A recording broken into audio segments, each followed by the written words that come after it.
बिस्मिल्लाहिर्रहमानिर्रहीम। तो दोस्तों आज मैं आपको बताऊंगा कि एक्सेल के अंदर अगर आपको डेटा एंट्री का काम मिल जाता है और आपकी जो जॉब है वो एज अ हॉस्पिटल फार्मेसी में है, तो आपको अपने डेटा को कैसे जो है मेंटेन करना है। अब मान लीजिए कि आपके पास कुछ मेडिसिन है, उन मेडिसिन का रिकॉर्ड आपको यहाँ पर कैसे मेंटेन करना होता है कि जैसे मान लीजिए कि मैं यहाँ पर कोई भी एक जो हमारी मेडिसिन है उसका मैं यहाँ पर नेम लिख लेता हूँ। तो जैसे मैं नेम लिखूंगा यहाँ पर और एंटर कर दूंगा तो देखिए मेरे पास क्या हो रहा है कि तमाम मेडिसिन का जो रिकॉर्ड है उसकी bundling, custom, retail, tax and discount और उसकी अमाउंट, वो सब चीज़ें हमें यहाँ पर ऑटो कैलकुलेट करके दे रहा है। अब ये कैसे होगा और इसमें कौन कौन सा फॉर्मूला अप्लाई हुआ ये मैं आपको बताऊंगा आज की क्लास में। तो मैं यहाँ पर एक न्यू शीट ओपन कर लेता हूँ। इस न्यू शीट के अंदर आप देख सकते हैं यहाँ पर कि मेरे पास जो एक फॉर्मेट है वो मैंने पहले से बना के रखा हुआ है, जिसमें हमारे पास कुछ मेडिसिन के मैंने यहाँ पर नेम लिख के रखे हुए हैं, उनकी क्वांटिटीज, उनके बंडलिंग, कस्टम, रिटेल, टैक्स वगैरह वो हम यहाँ पर कैलकुलेट करेंगे। अब इसी तरह आपको जो है यहाँ पर एक शीट मैंने एक और बनाई हुई जिसमें हमारा जो है वो पूरा डाटाबेस है, यानी हमारी डाटा एंट्री है कि आपके पास जो जो मेडिसिन होंगी उन मेडिसिन के आपको यहाँ पर नेम लिखने हैं और उनसे रिलेटेड जितने भी आपके पास रिकॉर्ड्स हैं वो आपको यहाँ मेंशन करने हैं कि कितने बंडलिंग्स आप ले चुके हैं, कितने कस्टम्स हैं, उसकी रिटेल क्या है, उसके टैक्स क्या है। अब मान लीजिए कि जैसे बंडलिंग है कि आपके पास जो है वो एक मेडिसिन है एरिनेक, उसकी बंडलिंग आपने परचेज कर ली है 15, और डिस्प्रिन है इसके आपने बंडलिंग परचेज किए हुए हैं यहाँ पर 20, और इसको हम लिखते हैं 10, 30, 10, और इसको करते हैं 40, 25, और सेकंड लास्ट वन को 30 और लास्ट वन को हम कर देंगे 10। अब कस्टम इसकी प्राइस यहाँ पर जो है वो क्या निकल रही है, तो कस्टम प्राइस भी आपको यहाँ पर कैलकुलेट करनी है। तो इसके लिए आपको यहाँ पर क्या करना होगा कि जैसे आपने देखा कि आपके पास जो है वो एरिनेक उसकी जो प्राइस जो आपको पड़ रही है पहले से, यानी कि उसकी जो बाय डिफॉल्ट, तो वो आपने यहाँ पर लिख दी है 350।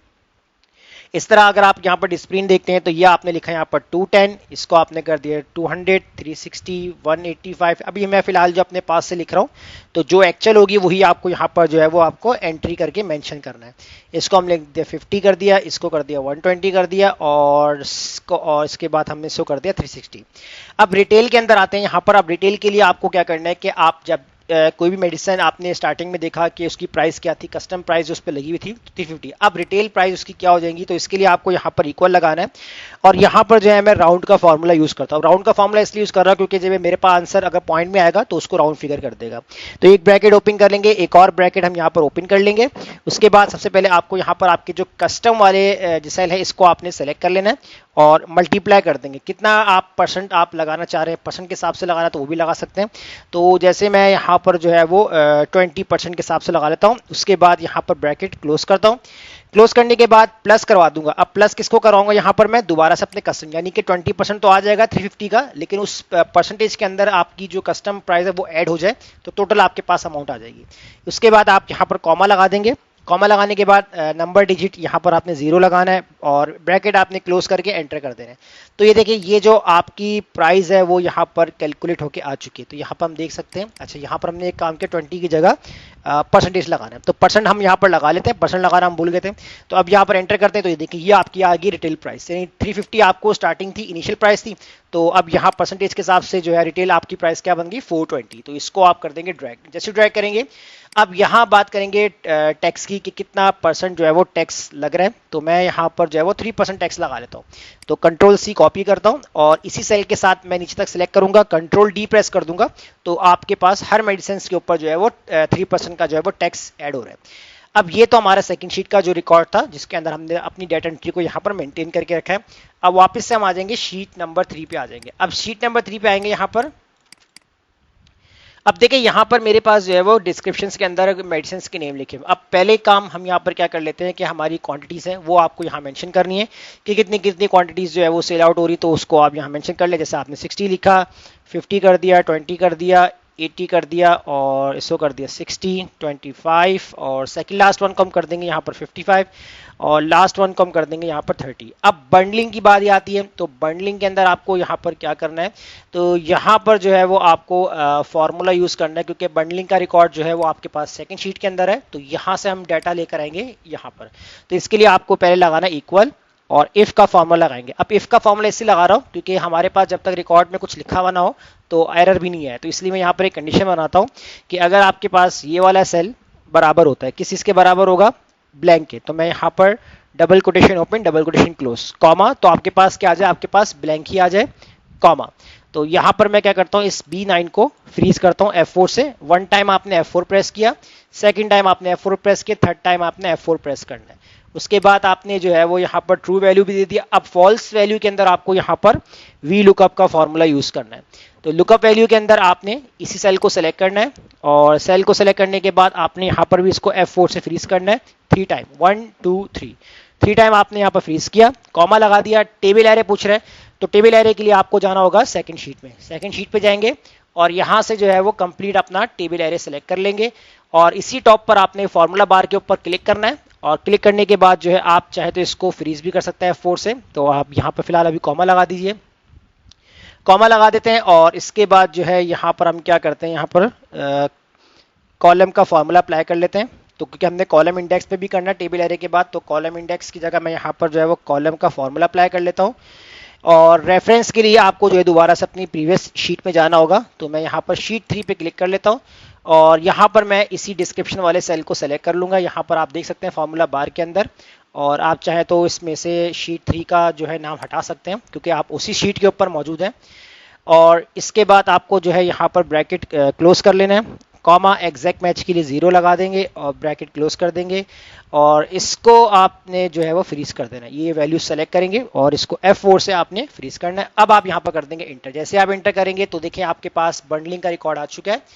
तो पहले अगर हम इसको ड्रैग करते हैं यहाँ तक टेक्स्ट तक, तो देखिए यहाँ पर जो इमोडियम है इसकी बंडलिंग है 30, कस्टम 360, रिटेल 432।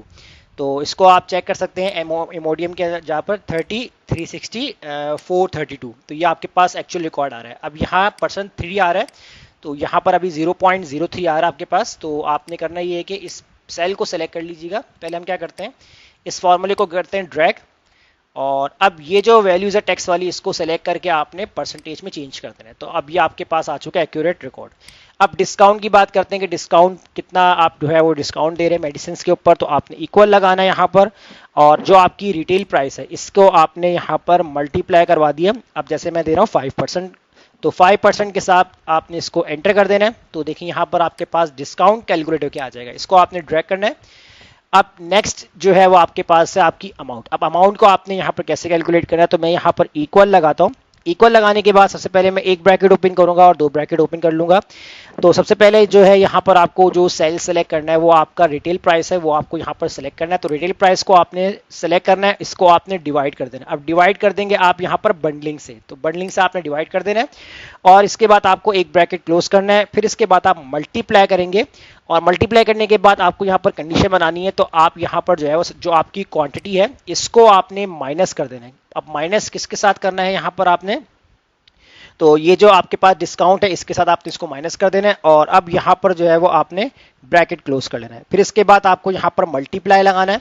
मल्टीप्लाई लगाने के बाद फिर जो है यहाँ पर आपने जो है यहाँ पर जो सेलेक्ट कर लेना है, नेक्स्ट जो आपका टेक्स्ट वाला सेल होगा उसको आप यहाँ पर सेलेक्ट करेंगे, और फिर आपने जो है यहाँ पर प्लस करना है, ब्रैकेट ओपन कर लेना है। ब्रैकेट ओपन करने के बाद जो है आप यहाँ पर जो आपकी रिटेल प्राइस है इसको आप सेलेक्ट करेंगे, और इसको भी आपने डिवाइड करना है। थोड़ा सा कॉम्प्लिकेटेड लग रहा है बट इजी मैं आपको समझाता हूँ क्या कर रहा हूँ मैं इसके अंदर।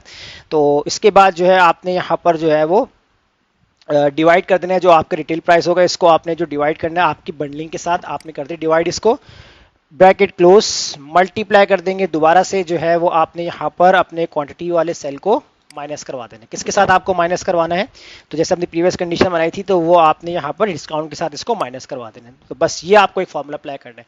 अब ये किस तरीके से हो रहा है कि आपकी जो जैसे कि हमने यहाँ पर रिटेल प्राइस को डिवाइड कर दिया बंडलिंग से, तो एक आंसर आएगा, और इसके बाद जो है वो आपके जो क्वांटिटी है इसको माइनस करवा देगा जो आपके डिस्काउंट के हिसाब से, यानी आपके क्वांटिटी के ऊपर डिस्काउंट लग रहा है तो इसका भी एक आंसर आएगा। तो जो 2 वैल्यूज आएंगे इसको आपस में मल्टीप्लाई कर रहा है, उसके बाद इन पूरे ब्रैकेट्स को सॉल्व करने का जो एक फाइनल वैल्यूज होंगे उनको आपस में प्लस करके हमें यहाँ पर अमाउंट कैलकुलेट करके दे रहा है। तो आप इसको एंटर करें तो देखिए यहाँ पर आपको आंसर मिल चुका है 867। ये आपका जो है फाइनल आंसर है। इसको आप ड्रैग कर दीजिए तो यहाँ पर आपका अमाउंट कैलकुलेट करके आ जाएगा। तो इस तरीके से पूरी आप जो है वो डेटा एंट्री कर सकते हैं जिस तरह आपको फार्मेसी रिकॉर्ड को मेंटेन करना है।